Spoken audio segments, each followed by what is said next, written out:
Meus queridos irmãos, boa noite. Nós queremos dar sequência à nossa live, ao nosso estudo. O último que eu fiz, a gente prometeu trazer para vocês um estudo sobre a construção do tabernáculo. E eu fiquei de trazer para vocês por que esta obra foi feita. Quem foi as duas pessoas que Deus mandou Moisés separar para serem o chefe, os construtor desta obra. Eu falei para vocês também sobre as finanças, de onde Deus mandou trazer tanto dinheiro, tantos recursos para construir esse tabernáculo. Também falei para vocês que a gente iria falar sobre as medidas do tabernáculo. Então, quem Deus separou, de onde veio os recursos e as medidas do tabernáculo. A gente temos três linguagens de ambientes aonde se adora a Deus. Se sabe que o tabernáculo, ele foi a primeira casa a ser construída. Foi chamado, em algum tempo atrás, chamavam de tenda do encontro. Mas, na verdade, o nome original que ficou mais falado foi o tabernáculo. Esse é o primeiro lugar aonde se cultua a Deus. O segundo lugar veio na época de Salomão, lá em Reis, 1 Reis, capítulo 10 e capítulo 11, ali foi aonde, mais ou menos por ali, do capítulo 2 ao capítulo 11, quando Salomão assume o reinado, ele recebe um projeto de construir um templo. O templo é réplica do tabernáculo. A diferença é que o tabernáculo é móvel, ele anda, ele era montado e desmontado, montado e desmontado. E o templo, ele é de paredes, revestida com ouro, concretos, com coisas fixas. Ele não é para se desmontar. Esse é o segundo lugar, um pouco maior do que o tabernáculo. O terceiro lugar, na época de Jesus, havia uma linguagem de sinagoga. Sinagoga. Sinagoga, pelo que se entende, é um ambiente menor. Não sei se você se lembra, mas deve se lembrar. No capítulo 9 de Mateus, versículo 21, disse que Jário, ele era uma pessoa que trabalhava, servia, dirigia, pertencia a uma sinagoga. Não sei se você se lembra, mas Jesus algumas vezes ele esteve dentro de uma sinagoga. Sinagoga é um nome que se dá para uma casa, e é uma casa menor, onde todo mundo entra, se senta em volta, aqueles bancos de cimento, de barros, de madeiras, e no meio fica o orador.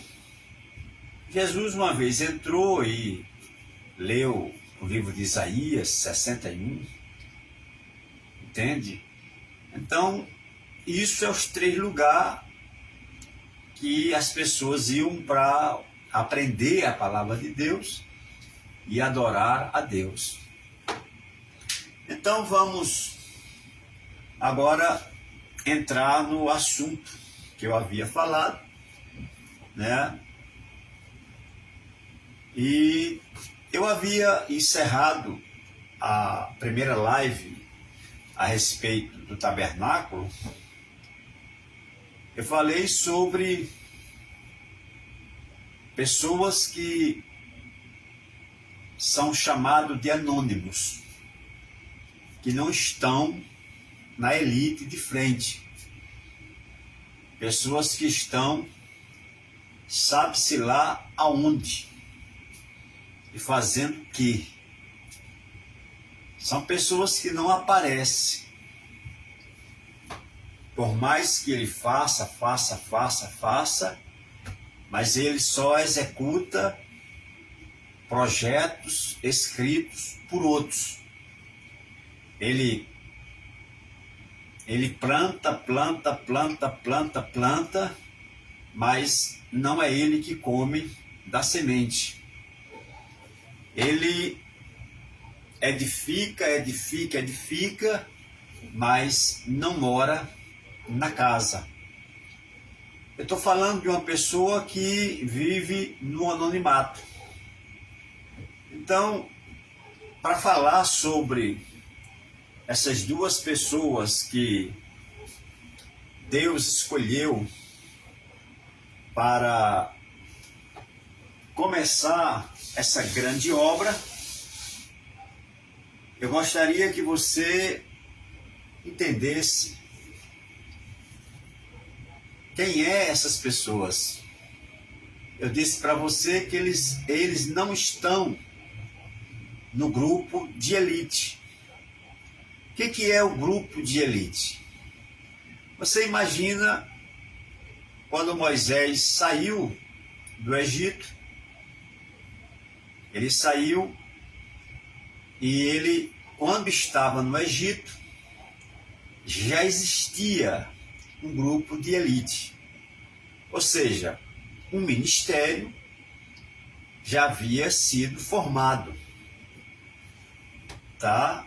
Então, Moisés, quando queria passar mensagens para o povo, Moisés se juntava com o grupo de elite, com pessoas que aparecem, com pessoas que estão na frente, com pessoas que faz parte da cúpula, pessoas de confiança, pessoas que ele possa contar, pessoas que estão ali, o dia a dia, fazendo a obra.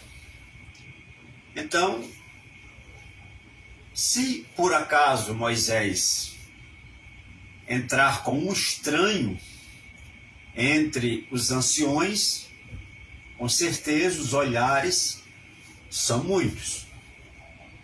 Com certeza eles irão barrar. Eu não sei se você se lembra, mas tem uma expressão de um jogador que teve uma carreira brilhante, chamado Romário.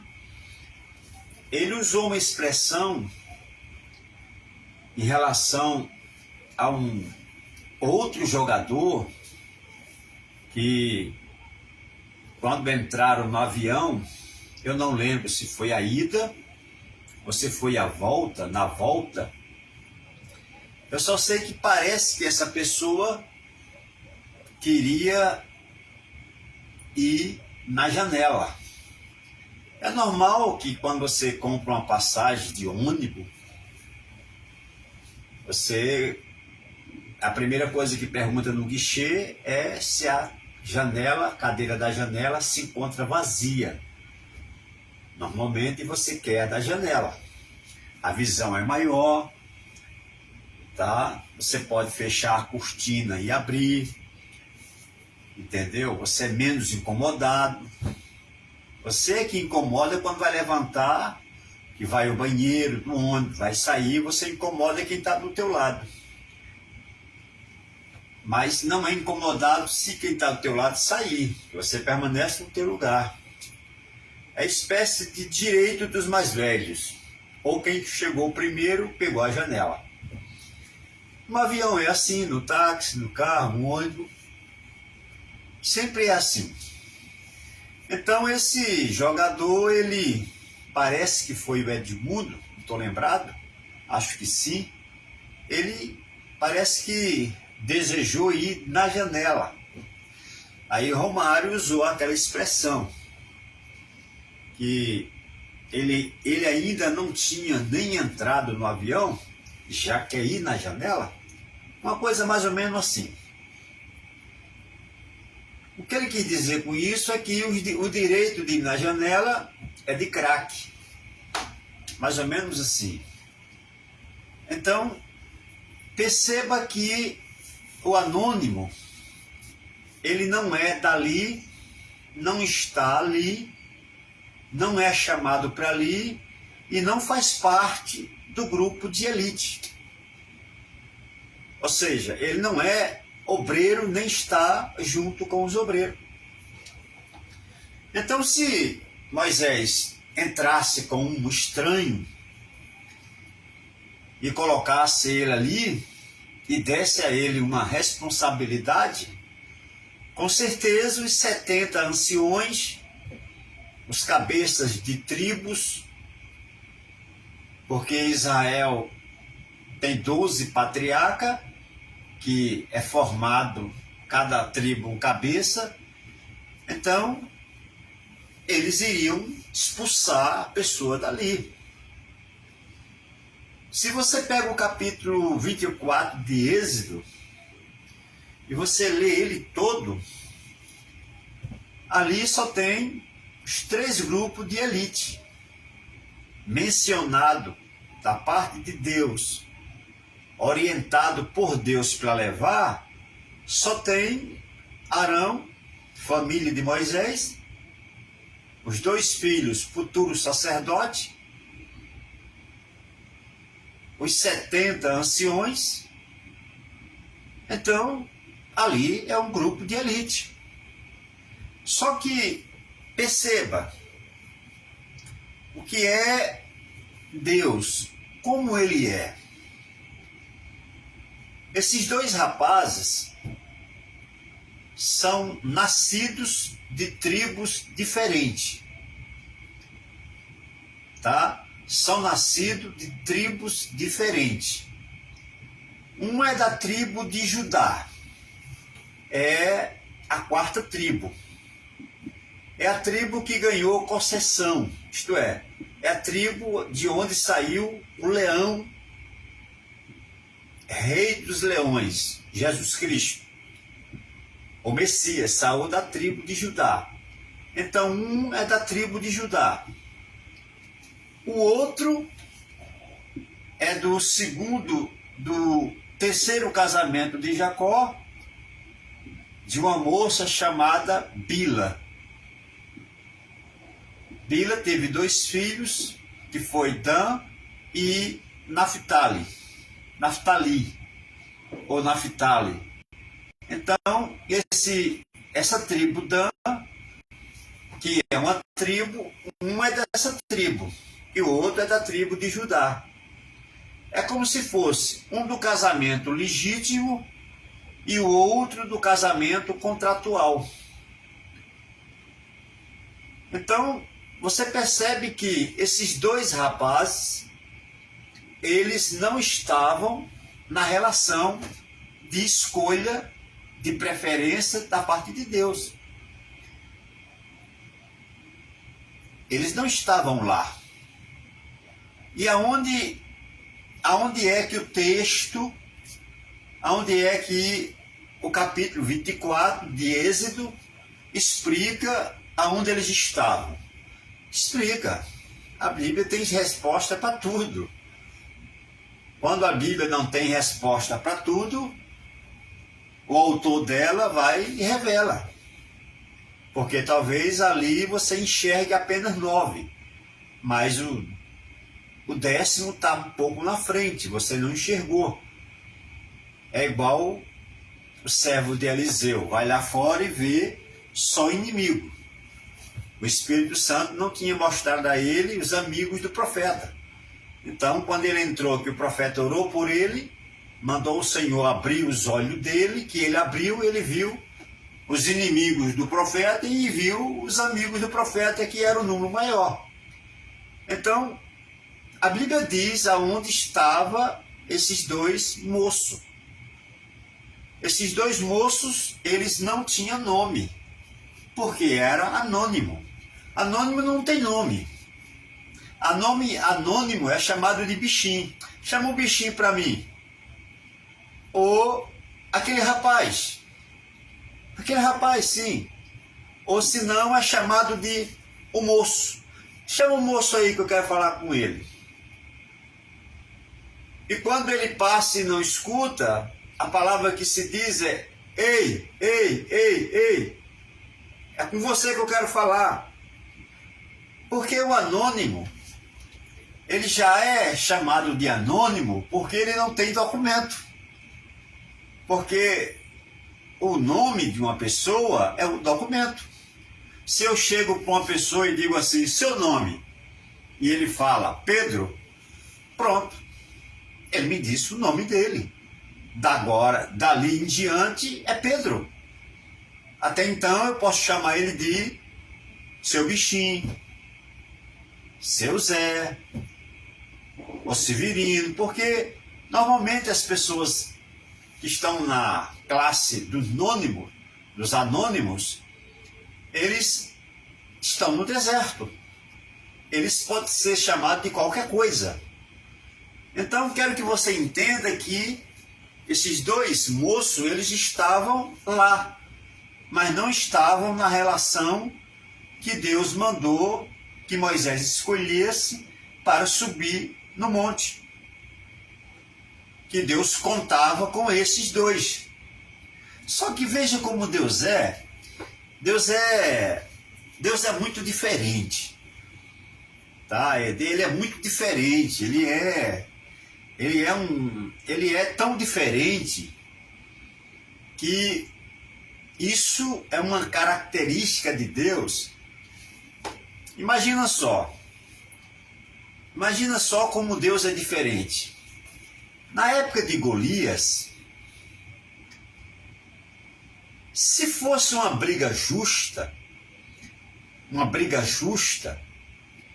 Deus tinha colocado para nascer na época de Golias Sansão. É uma briga justa. Entende? Sansão nasceria, sairia Davi de cena e entrava Sansão em cena. Então era uma briga justa. Mas é que Deus não trabalha assim. Entende? Você já imaginou se Nabucodonosor resolve invadir Israel na época de Josué? Já pensou nisso? A possibilidade de Nabucodonosor ter chance com Josué? Já imaginou que o pobre Nabucodonosor não ia sobrar nem um fio do cabelo?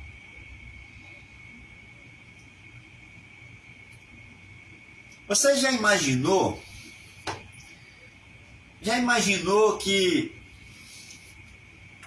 hoje, nos nossos dias, nós temos grandes pregadores, graças a Deus. Nós temos, grandes não, nós temos mensagens de homens de Deus, grandes mensagens, pregadas por servos em vários lugares do mundo. Você imagina se Paulo nasce nessa época, agora fosse o dia de Paulo nascer, e agora fosse o dia de Paulo pregar, agora fosse o dia de Paulo escrever. Você imagina o homem com quem o mundo ia lidar hoje? Aonde ficaria esses escritores famosos que hoje nós temos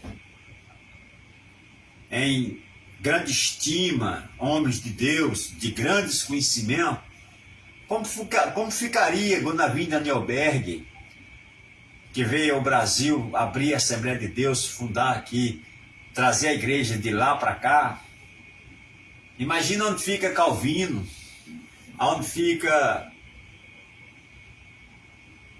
esses homens que são de nomes. Se Paulo nasce agora, entende? Seria briga justa?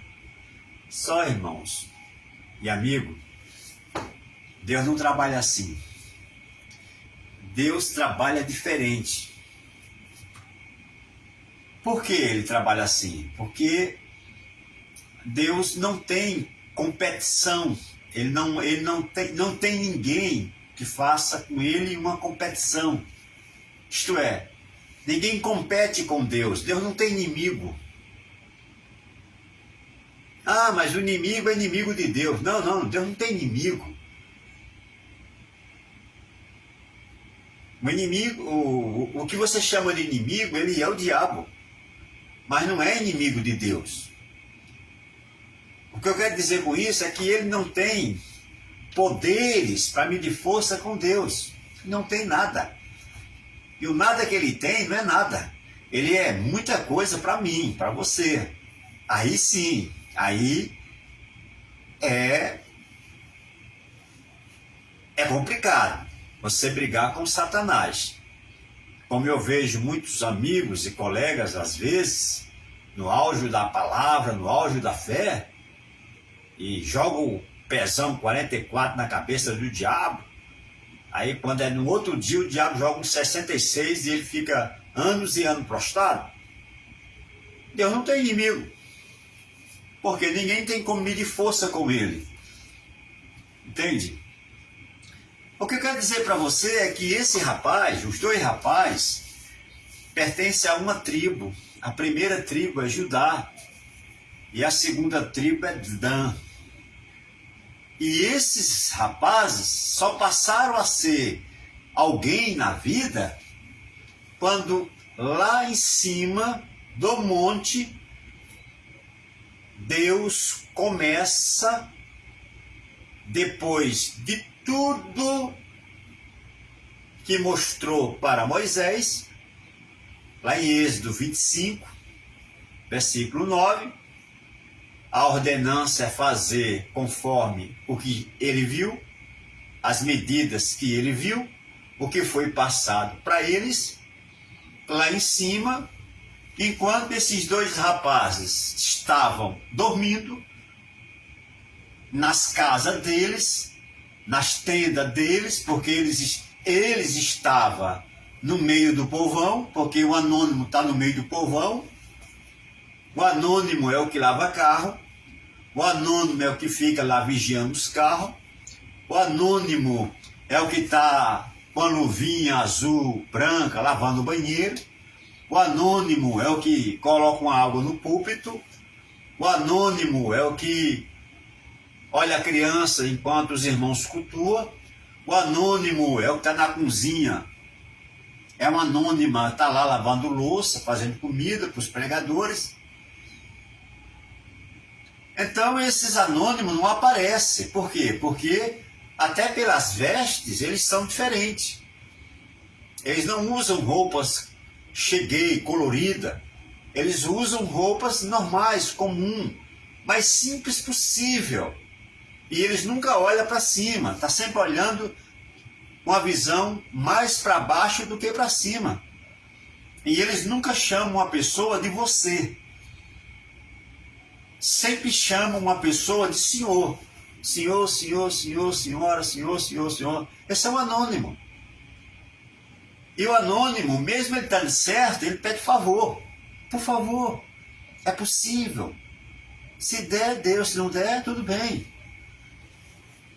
O anônimo é assim, quando ele está certo e pratica, alguém pratica uma injustiça com ele, em vez do que fez a injustiça vir a ele pedir perdão, é ele que não dorme e vai pedir perdão a quem fez a injustiça. E ele ainda vai ouvir um monte de lorota e ainda volta para casa dizendo assim: eu não errei, quem errou foi ele. Mas, como eu sou a corda mais fraca, sou eu que tenho que ir a ele. Então o anônimo, não é? O anônimo, sabe o que ele é?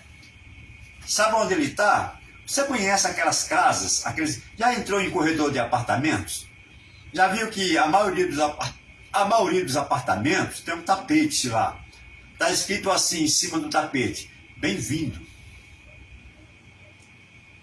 Eu não estou dizendo que o anônimo é o tapete, não, não, não. Ah, quem dera que o tapete fosse o anônimo, quem dera. Porque o tapete é colorido. Inclusive tem tapete que é cor dourada. Está em lugar de destaque. A primeira coisa que quando você vê na casa, de frente, é o tapete. Você logo procura ele para pisar em cima. Num certo sentido, é o anônimo. Mas não estou dizendo que o tapete é o anônimo, não. O anônimo está lá, debaixo do tapete. Quando se tira o tapete, é o pó. Aquilo é o anônimo. Por quê? Porque além de alguém pisar, alguém esfrega. Está lá, é o pó. Só que entenda bem que esses dois moços que Deus separou para assumir, olha o que eu vou dizer para você, assumir esse trabalho do tabernáculo, a primeira obra e a única obra que entrou para a história do mundo, a obra mais cara em sentido de espiritualidade, em valores espirituais, eu não digo em valor de dinheiro, mas em valores espirituais, porque o templo já imitou o tabernáculo. E todas as coisas depois do tabernáculo é figura do tabernáculo. Então esses dois rapazes, eles estavam nas suas residências. Lá, eram Zé Ninguém.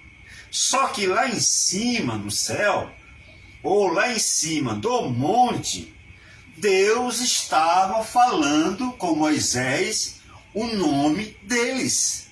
Porque Deus conhece o anônimo pelo nome. Deus não conhece pelo nome bichinho. Deus não conhece pelo coitadinho. Deus não conhece pelo fulaninho. Deus não conhece pelo irmãozinho.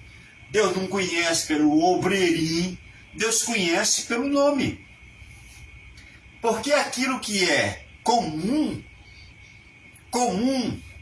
quando Deus se faz presente, santifica. O ambiente muda. Ou você pensa que aquela sarça que Moisés passou e ela pegava fogo, isso não era normal? Isso era normal no deserto. Não só a sarça, como qualquer graveto. Moisés foi quem mais viu fogo na sua época. Se hoje é o que mais tem no deserto, imagine naquela época, havia muito fogo. Só que fogo não chama a atenção de Moisés, porque isso é normal. Mas o que chamou a atenção de Moisés não foi o fogo. Também não foi a sarça, porque a sarça fazia parte da trilha, do trajeto que Moisés passava para lá, passava para cá. A sarça sempre estava ali. Ela nunca saiu dali, ela é dali. Mas o que aconteceu é, me virei eu, olharei essa visão e vejo que a sarça está em chama, mas não se consome. Isto é, viver uma onda de Pentecoste, viver uma onda de buscar poder, viver uma onda de viver incendiado da unção ou do fogo do Espírito e não suportar o fogo e daqui a pouco vira cinza, o que adianta ter fogo? O que adianta pedir? É o que mais existe por aí, é pessoas pedindo fogo, quando o fogo desce, queima ele e vira cinza. E fogo não é para queimar, fogo é para estar e você permanecer queimando sem se consumir. Então foi o que chamou a atenção de Moisés, foi a sarça não se consumir. E por que não se consumiu? Porque a sarça, quando chegou à presença de Deus, ela encontrou, Deus colocou nela uma resistência. Então o que Deus quer fazer com o anônimo é colocar no anônimo fogo, mas que ele não consuma, que ele resista e apareça. Então Deus estava lá tratando com Moisés sobre quem fazer esta obra. Porque eu acredito que, isso é um pensamento meu, não estou dizendo que está escrito isso, mas é um pensamento meu. Moisés recebeu o projeto. Deus disse, olha, tudo que você viu é o que você faça. Numa miniatura, um tamanho menor, mas é o que você vai fazer. Então, Moisés, eu acredito, eu penso assim, Moisés deve ter dito, o Senhor mandou chamar 70, foi. O Senhor mandou chamar Arão, meu irmão, foi. O Senhor mandou chamar meus 2 sobrinhos, Nadab e Abiú, foi. O meu servo Josué também está lá embaixo. Eu estou aqui. Quem vai fazer essa obra?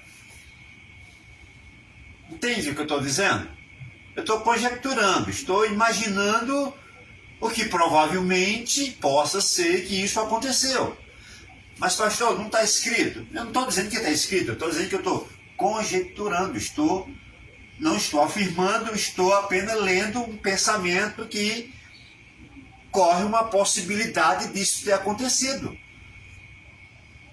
Aí o texto vai dizer, olha o que eu vou lhe dizer agora. O texto vai dizer, lá no livro de Êxodo, capítulo 30, e o capítulo 31, que o texto vai dizer que Deus disse a Moisés, eu tenho chamado.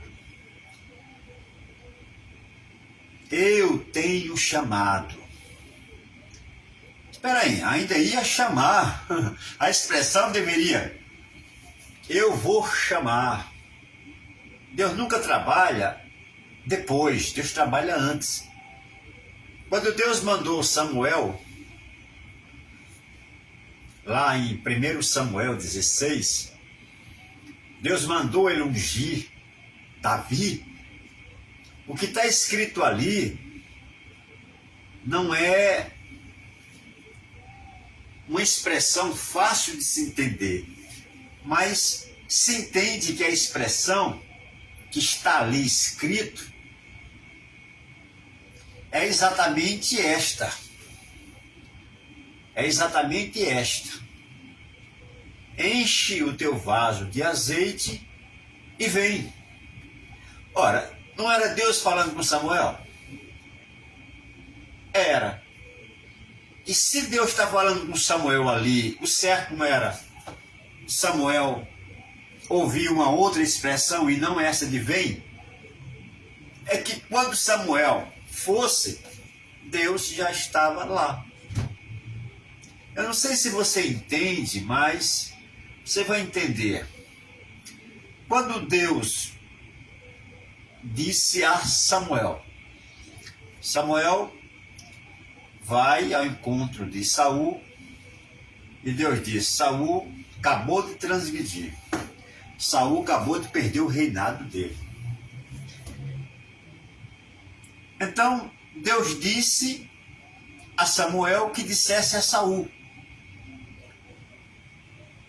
E Samuel disse a Saul: o Senhor já tem um outro, o Senhor já colocou um outro rei no teu lugar, segundo o seu coração. Eu te pergunto, Davi já tinha nascido naquela época? Se era o segundo ano do rei Saul como rei? Davi só aparece quando ele fica doente. E quando ele fica doente, não é no segundo ano do reinado dele, não. É já no final da sua vida. Ele reinou foi 40 anos. É que Deus trabalha não quando aparece a necessidade. Deus trabalha antes da necessidade aparecer. Entende? Então, quando Deus disse a Samuel: eu já tenho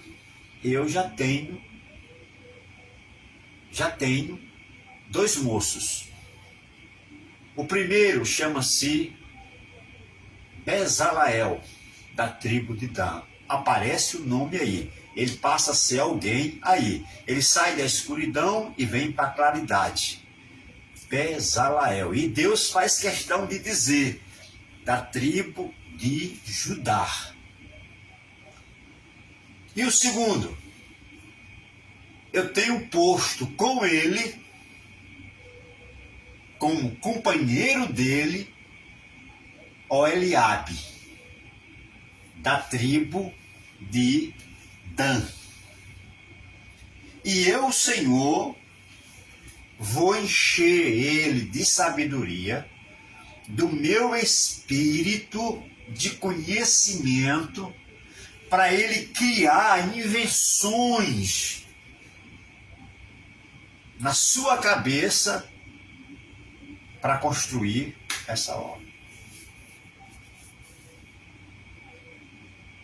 Pronto. Essa foi a razão pela qual Deus chamou Moisés no monte. Uma foi para entregar o projeto e a outra foi para delegar quem vai fazer.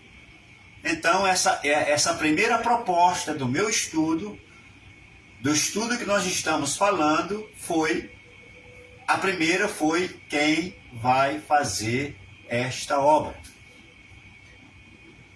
Bezaleel e Eliabe. Um da tribo de Dan, o primeiro da tribo de Judá e o segundo da tribo de Dan. Muito bem. Eu acredito que foi uma surpresa, né? Eu acredito que foi uma surpresa quando Moisés chegou lá no arraial, lá onde os irmãos estavam, cada um nas suas tendas, e Moisés deixou a sua casa e foi na casa de Eliabe, ou na casa de Bezaleel. Eu acredito que foi uma surpresa ele chegar na casa de Bezaleel e ter dito: Bezaleel, bom dia, boa tarde. Escuta só, você sabe que o Senhor mandou eu ir lá no monte, não sabe? Sei, estou sabendo desse senhor. Então, olha só, meu filho. Deus lá em cima, conversando comigo, ele conhece você sabia? Ele talvez até tomou um susto. Tomou um susto. Eu estava conversando com ele, ele me apresentou um projeto, por sinal está aqui o projeto, e ele incluiu você nesse projeto. Você é o primeiro que ele conta com você. Topa ou não topa? O rapaz, o moço, o Bezaleel, deve ter ficado... Se fosse eu, dizia: mas eu não estava no meio dos 70, eu não sou família do senhor, como é que Deus lá em cima me conhece? Para você ver, isso é um anônimo.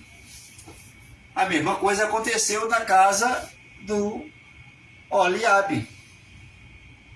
Então vamos lá. Já achei esse ponto, você já sabe, então vamos partir para o segundo ponto do nosso estudo. De onde veio os recursos? Os recursos são muitos. Não é uma obra barata. Tá? Não é uma obra barata. Também não é uma obra da mais cara, mas também não é uma obra barata. Mas ela se torna uma obra das mais caras pela circunstância, pelo período, pela época e pela ocasião e o lugar aonde isso foi construído. Se isso aí fosse construído agora, nos Estados Unidos, isso é simples, rapidinho eles faziam. Se fosse construído na China, ora, se em 2 dias eles fizeram um hospital para atender a população toda, imagine fazer um tabernáculo desse aí. Agora, eu quero ver um projeto desse aí ser mandado para fazer num lugar onde o ouro não existe, onde a prata não existe, onde não tem nem trabalhador e só tem pessoas salariadas. Fica difícil. Então, a mesma coisa foi, esta obra foi feita num percurso do deserto.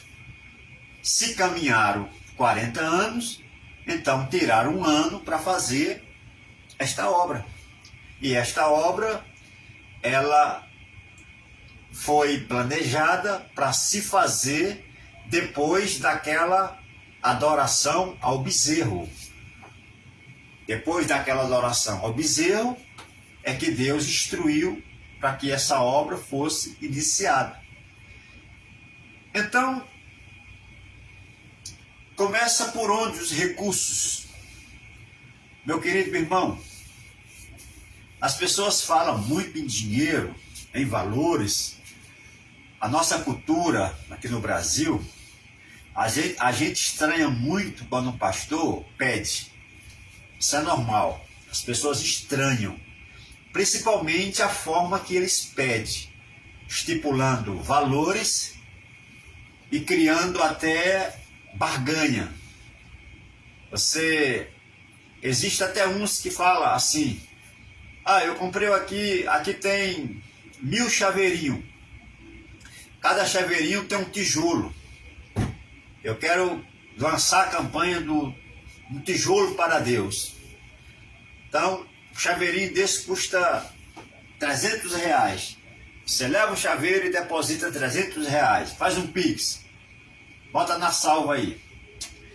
Então, isso no Brasil já é rotina, costume. Mas eu quero dizer uma coisa para você. Aqui pedir dinheiro já é normal. Né? Já é normal. O povo até já sabe. Né? Depois de um espetáculo, depois de um culto, depois de um louvor, vem aquela palavra ofertória, alguém até bem preparado, falando as mesmas coisas todo culto. Alguém até diz, lá vem um golpe. Uma pessoa tranquila, carismática, não fala irado, não agride muito o ouvido das pessoas, sabe falar bem, mas a função dele ali é arrancar os valores que a igreja precisa. Ou seja, fazer você abrir seu coração. Agora eu quero dizer para você, imagina uma igreja que nunca se deu nada. Imagina um povo no deserto. Imagina uma situação onde Deus nunca pediu. Deus sempre dava. Deu. O negócio de Deus é dar. Tudo de graça. Tudo 0800. Até a libertação foi tudo 0800. O povo queria passar, queria andar, queria correr, queria beber, queria comer. E Deus só dava. Só que, para essa obra aqui, houve uma mudança de rumo, uma mudança de direção. Houve uma mudança. Deus agora resolveu trabalhar com o povo. Parou de fazer milagre. Parou. Não vou fazer aparecer ouro, não vou. Não vou fazer aparecer nada do que eu preciso aqui para fazer a obra, não vai aparecer nada. Eu vou só pedir.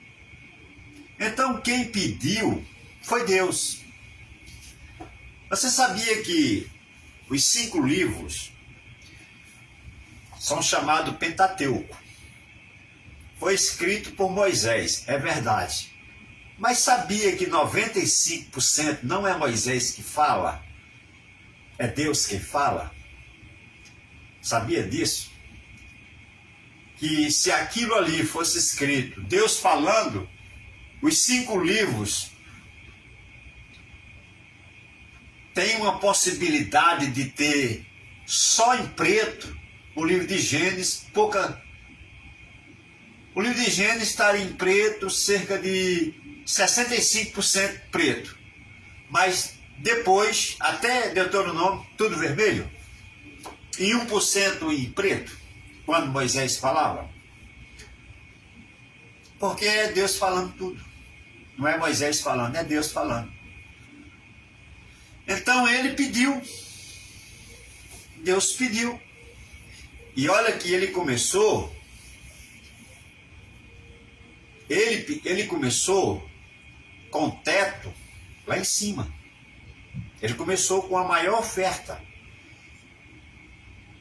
Qual é a maior oferta?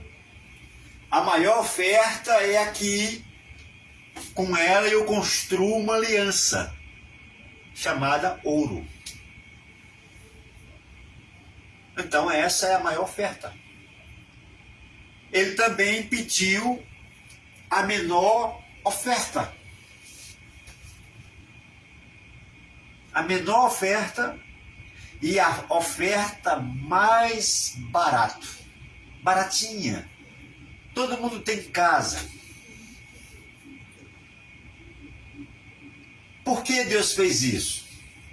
Porque Deus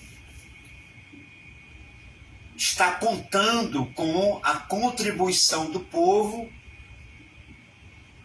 dos que têm condições participar, dos que estão mais abaixo participar da prata, do ouro, da prata, do bronze, do ferro, do metal, da tinta, do tecido, da mão de obra, da madeira, do prego.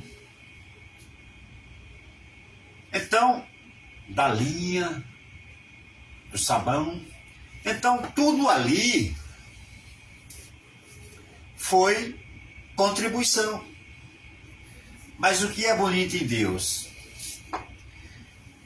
O que a gente não vê nas pessoas que pedem hoje. O que é bonito nele? É que ele pede, mas ele não obriga. É que ele pede, mas que ele não faz você passar vergonha.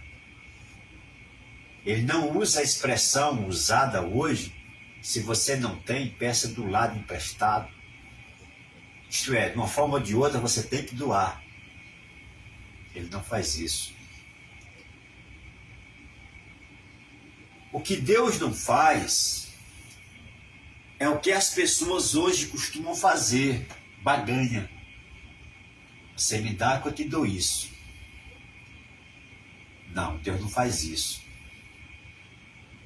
A expressão escrita ali, no capítulo 25 de Êxodo, onde vem falando que Deus pediu, até chegar no último item, parece que é 22 doações, uma coisa assim ou mais. Menos não é, tá? É daí para lá. Que Deus pediu, ele usa uma expressão, depois que ele faz o ciclo e termina de pedir, ele diz assim: É verdade que eu quero, mas que todos que vão participar desta obra seja voluntário. Não é obrigado. Entende? Olha a diferença. Olha a diferença. Todos são voluntários.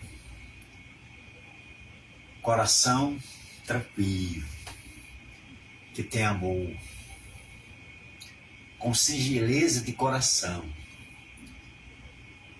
faça a sua doação. Entende porque esta obra, entende porque esta obra começou, entende porque ela não ficou como muitas igrejas fazem, começa e não termina, porque o que se dá desviam, pede com propósito, mas desvia o propósito, pede com a finalidade, mas não honra a finalidade, pede com um destino, mas depois do muro o destino toma outra porta, pede-se para isso, mas faz aquilo, pede-se para gastar aqui, mas aqui mesmo não foi investido. Entende por que muitas igrejas começam suas obras a trancos e barrancos e outros começam a todo vapor e de repente fogo apaga? E normalmente no meio do povo aparecem murmuradores. Mas entenda bem por que aparecem murmuradores. É que às vezes os murmuradores não eram nem para aparecer. O problema é que há desvio de conduta, há desvio de caráter, há desvio de palavra. O que foi combinado não foi feito. Porque alguns pastores, eles são tão bobão que eles pedem o dinheiro à igreja na cara de pau, e na cara de pau aparece um carro no outro dia. Na cara de pau aparece com bens. Na cara de pau reforma a casa. Na cara de pau compra roupa, se veste. Na cara de pau arrota churrascaria. Tira foto, posta, vai para lá, vai para cá. Na cara de pau se muda, vai para um apartamento. Na cara de pau viaja para fora. E por que não fez tudo isso antes? Só veio fazer depois que começou a obra? Porque viu que o povo abriu o coração? Entenda por quê? Aí daqui a pouco a obra, ó, esfria e para. E não tem quem levante. É muito difícil. Aí fica culpando, primeiro, o diabo, não tem nada a ver com isso, ele está fora. Fica culpando os irmãos que não estão dando dinheiro e começa a usar aquelas palavras que eu não gostaria de ouvir. Já ouvi muito isso, mas não suporto, não tolero isso. Chamar os irmãos de ladrão porque não está dando mais. Amaldiçoar os irmãos porque parou de dizimar, parou de ofertar. Perceba que Deus não usou esse método. Deus foi simples e objetivo. Eu preciso que vocês doem para mim fazer essa obra. Só que eu preciso que seja voluntário. Quem quer entrar na fila, pega o começo da fila. E está aí a lista. Todos podem participar. Deus é tão bom que Ele galadou as pessoas não pelo valor, e sim pelo coração singelo, pela sua voluntariedade de doar. E todos foram abençoados. E essa obra foi feita. E está feita. E quem pediu foi ele. Então, eu já disse para os irmãos, o segundo ponto do nosso estudo, que de onde veio os recursos. Foi difícil, porque foi no deserto, foi difícil com as ferramentas que tinha, mas Deus assim fez. Vamos partir para o terceiro ponto. Terceiro ponto, agora vem as medidas. Agora é que vem os problemas, né? Agora vamos para a planta. Eu, como mestre de obra, eu construo uma casa e também construo um primeiro andar. E também construo um prédio com 20, 30, 40 andares, como já construí. Então eu sei que ninguém constrói um edifício se não tiver um projeto. E no projeto foi trabalhado, está ali todas as cotas. Ali está toda a programação da obra. E o bom mestre de obra, ele é cuidadosamente cauteloso e muito firme nas medidas. Ele não exagera, nem bota de mais, nem de menos. Ele cumpre o projeto. Por quê? Cumprindo o seu projeto, existe 100% de possibilidade de dar certo. Não cumprindo o projeto, havendo adulteração, troca de materiais, troca de medidas, até a água tem suas medidas. Até a quantidade de funcionário tem a quantidade no projeto. Então, quando isso acontece, quando há adulteração, aí o projeto vai desandar. Então, se perceba que a equipe, a primeira equipe que vai para a mão de obra não é pintor. Pintor não entra nessa fase.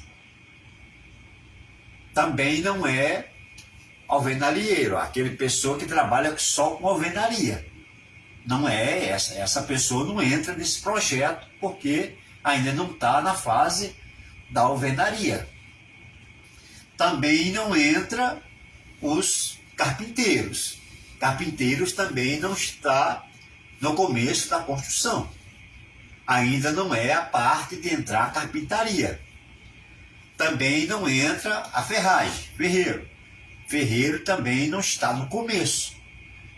E aonde é que se começa o projeto? O projeto começa com o engenheiro e com o arquiteto. Primeiro são eles a trabalhar. E ele não trabalha no sol como nós trabalhamos. Ele trabalha em sala com ar-condicionado, máquina, papel, computador. É lá que o prédio é feito. Essa parte lá não tem pedreiro, não tem ajudante, não tem nenhum dono da obra, está lá. É eles mesmos. Eles quebram cabeça para achar medidas, altura, largura, grossura, cálculo de peso, está tudo ali. Tudo está ali. Então, quando vem pronto. Até a assinatura, a data, o mês, a hora, está tudo ali.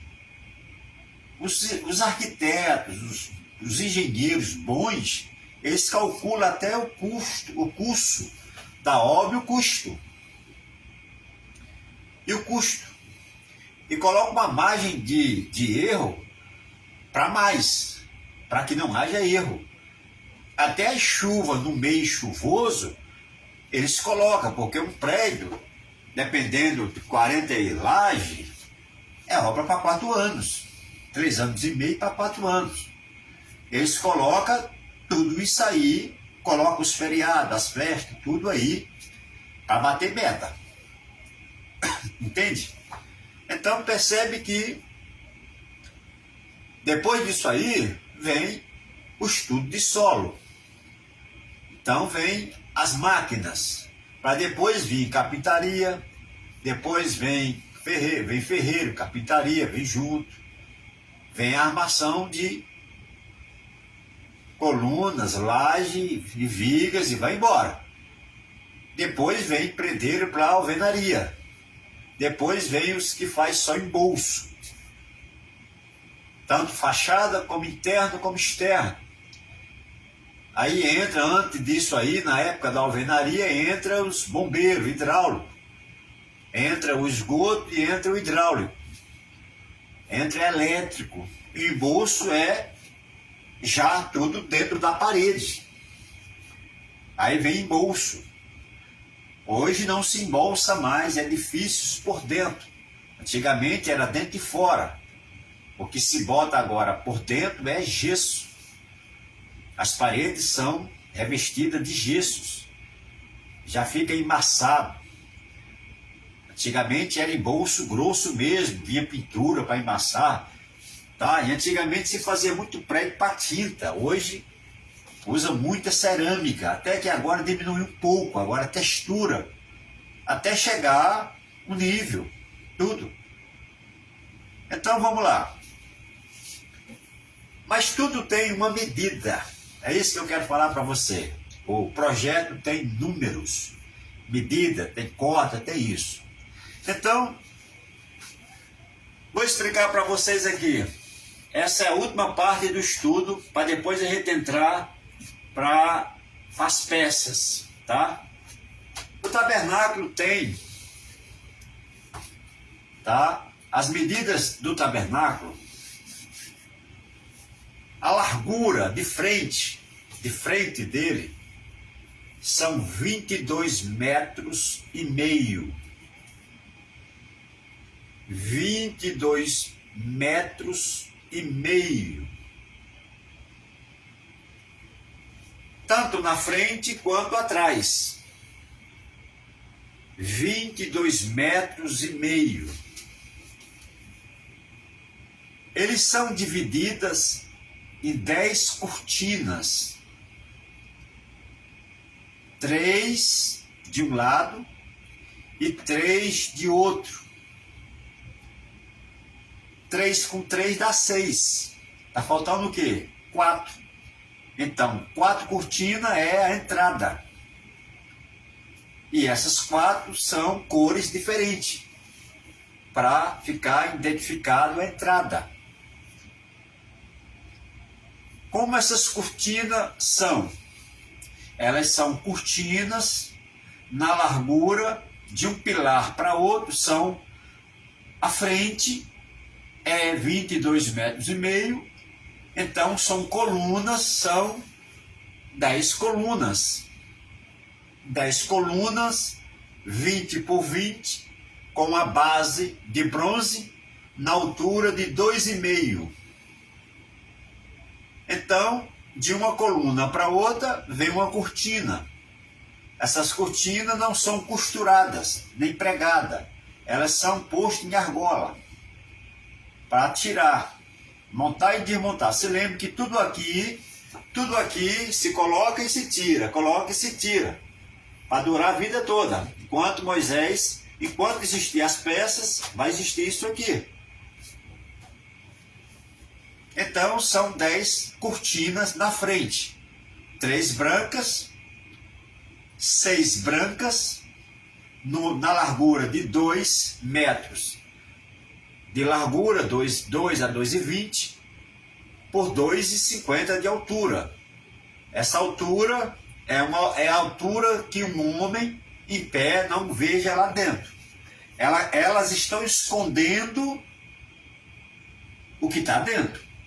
Elas não podem ser 1,20 m, 1,50 m. Elas têm que ser 2,50 para cima. Você entende que o homem mais alto ali não veria nada lá dentro. Entende? Então, é a função dessas cortinas. São 6 brancas e 4 de cores diferentes. Pode ser o escarlate, algumas interpretações vê o escarlate, o vinho, né? Com o bronze, dourado, prateado. E essas cortinas têm os querubins desenhados na entrada. Percebeu? para ficar um destaque. Estou falando da frente, agora só estou na frente. A frente do tabernáculo, quando foi construído, a frente dele é para o sol, aonde o sol nasce. E o fundo do tabernáculo é para onde o sol se põe. Então, o leste, lá no leste, onde o sol nasce, e vai até ao oeste, que é atrás. Lá atrás, o oeste, tá? Leste e oeste. Ele faz um braço. Ele faz isso aqui, ó. Uma cruz. Primeira estaca. Porque eu estou montando aqui a cruz. O tabernáculo é uma cruz. Tá? Estou falando aqui, ó. Aqui, onde estão os pés na imagem, na figura aqui da crucificação, até a cabeça. Eu estou falando do leste ao oeste, lá em cima. Então, a largura é 22,50. O comprimento é 45 metros. Algumas dá 44, mas é o covado, tá? Tem uns covados um pouco maior, outro menor, mas o covado é isso aqui. É 48 centímetros. Eu já vi até um livro judaico que o covado chega a 53. Entende? Mas 45 centímetros o comprimento. Então você já percebe que o número de colunas é maior. Na frente são 10, na lateral é 20. 20 colunas, 20 base, tá? E 20 cortinas, todas de linho branco. Ali não tem cores, com argola para tirar e colocar. Todas no tamanho de 2,50 e a largura de 2 metros.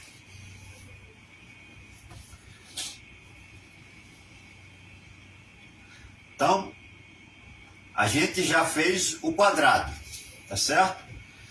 Dentro do esse retângulo, 22,5 por 45 é o retângulo.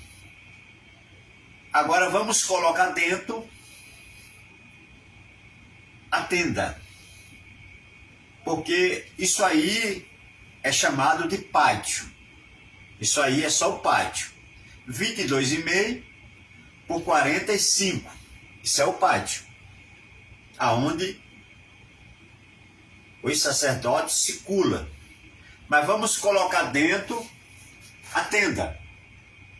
A tenda, ela tem de frente também o leste para cá e o fundo da tenda lá para o oeste, tá?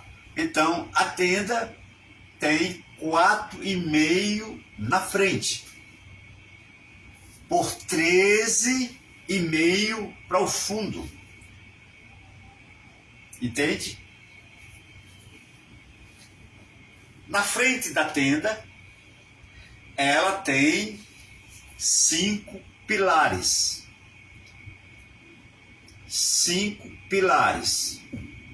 Você pode chamar Gênesis, né? O Bereshit, né? Shamote, o Êxodo. Aí vem Levítico, né? Levítico.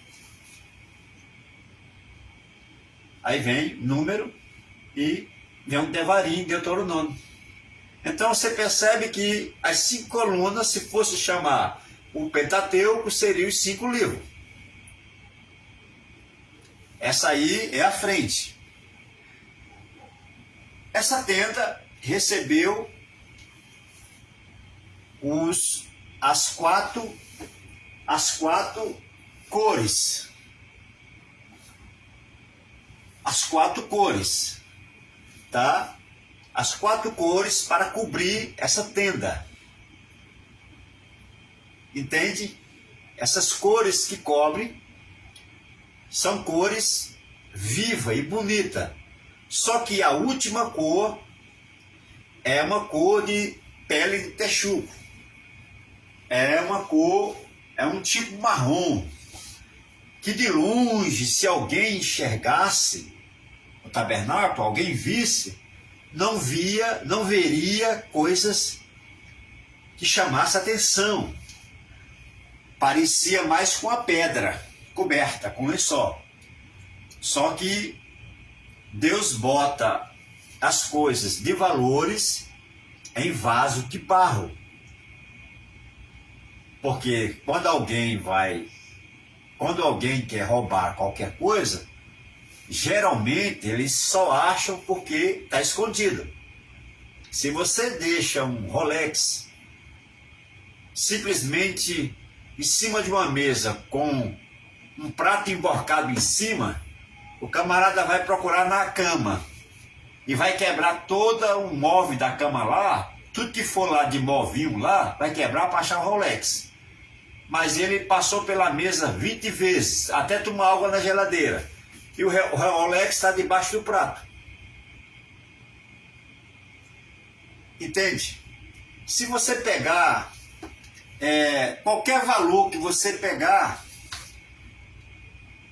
e você botar e você deixar exposto, simplesmente coberto com qualquer coisa de uma significância nenhuma, ninguém vai achar que você botou ali. Eu me lembro de uma pessoa que eu conheço que ia para o banco receber dinheiro para pagar os empregados, na época que ele tinha, e ele saía do banco com 100 mil reais. Na época era 100 mil cruzeiro. E ele carregava isso aí, sabe como? Antigamente as bolsas eram de papel. Você vai para o mercado fazer compra e as bolsas hoje são de plástico. Mas na época das sendas era bolsa de papel. Ele botava o dinheiro todo dentro daquela bolsa e saía com aquela bolsa na mão, andando na mão normal. Andava, cruzava e pegava um carro lá do outro lado, bem distante. Nunca foi assaltado. E por que as pessoas é assaltado? Porque as pessoas pegam o valor e tratam de esconder. Então o que acontece? Deus mandou fazer essa joia, esse valor, e ele não escondeu. Ele botou uma cortina de uma cor não chamativa, para que ninguém fosse ali de longe ver o metal, ver o ouro brilhando. Então ele cobriu com uma cortina, que são as três cores que estão aqui, né? Ele cobriu com a cor de terra, pele de texugo, cobriu, que não chama tanto atenção.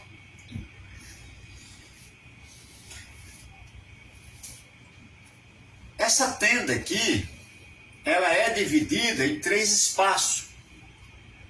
O primeiro espaço tem exatamente 5 pilares. Aí você, quando entra dos pilares para dentro, você vai encontrar uma divisão no meio. E essa divisão tem 4 pilares.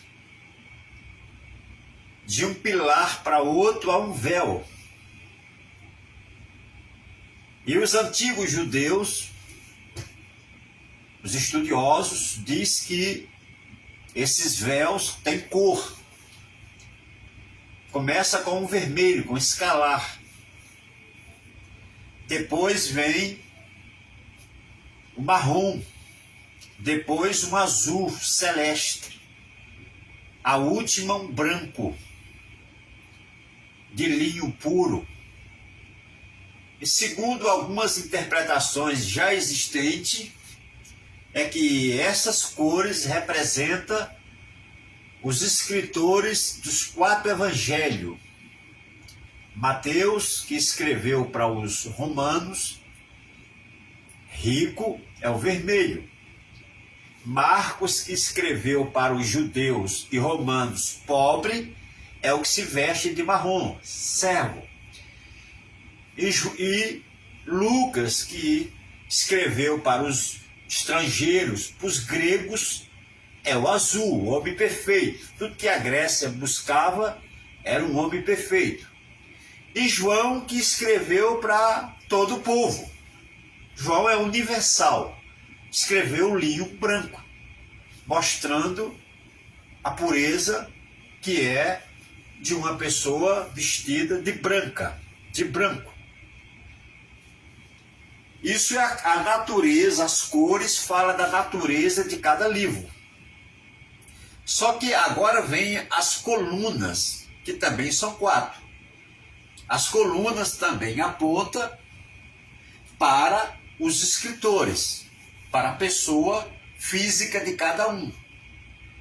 Então percebe-se que Mateus, percebe-se que Marcos, percebe-se que Lucas e que João são esses pilares da história do Evangelho. Embora Mateus, Marcos, Lucas e João não estejam no começo do Evangelho, estão no final da lei, porque no livro de Mateus Jesus nasce. Ali ainda não foi mudado, porque não havia graça naquela época. A graça é depois da cruz. Jesus ali não havia morrido, só morre no final do livro. Marcos, a mesma coisa. Lucas, a mesma coisa. João, a mesma coisa. Então, nos próprios evangelhos, no final de cada livro, Jesus morre e ressuscita. Começa a graça. Então, se for falar do início da igreja, Mateus não tem igrejas, não tem igreja. Marcos não tem igreja. Lucas não tem igreja. João não tem igreja. Ali é uma proposta de fundação e a escolha de um ministério. Mas a inauguração da igreja não aconteceu em Mateus, não aconteceu em Marcos, não aconteceu em Lucas e não aconteceu em João. O que aconteceu nesses 4 evangelhos foi Jesus soprar para que eles recebam uma condição de evangelizar e de fazer milagres, como eles fizeram nas 2 comissões, a de 70 discípulos, Lucas capítulo 10, e a de Lucas capítulo 9, a comissão dos 12. Eles ressuscitaram, pregaram, fizeram tudo que Jesus fez, mas Jesus soprou para que eles fizessem. Só que a inauguração da igreja, ela é inaugurada com o derramamento do Espírito Santo. É quando uma profecia de Joel se cumpre lá do Pentecoste. Em Atos 2, ali a igreja é inaugurada. Então, para mim, natalício, se eu fosse classificar o início do Evangelho, seria Atos, o livro histórico que é da igreja. Ali começa a igreja. Por quê? Porque ali já tem o ministério formado. Inclusive é dali que começa os 10 grupos de obreiro. Até porque obreiro está lá em Mateus capítulo 10. Mas diácono e apóstolo só aparece lá em Atos 1, 7, 1, 2 e em Atos capítulo 6. Evangelista só em Efésios 4, 11 e missionários só em Atos 13, versículo 2 a 4 e presbítero lá em 1 Pedro capítulo 5 e pastor lá em 1 Pedro 5, versículo 2 a 4 e bispo, lá em Tito, capítulo 1, versículo 7. Então esse ministério só aparece lá na frente.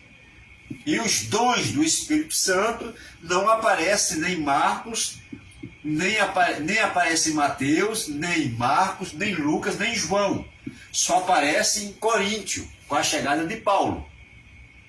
Os frutos do Espírito não aparecem em Mateus, não aparecem em Marcos, não aparecem em Lucas, não aparecem em João. Só aparece em Gálatas.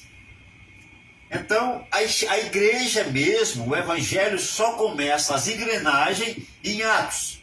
Até porque em Atos, até Atos, Pedro não pregava para gentil. Pedro só pregava para judeu.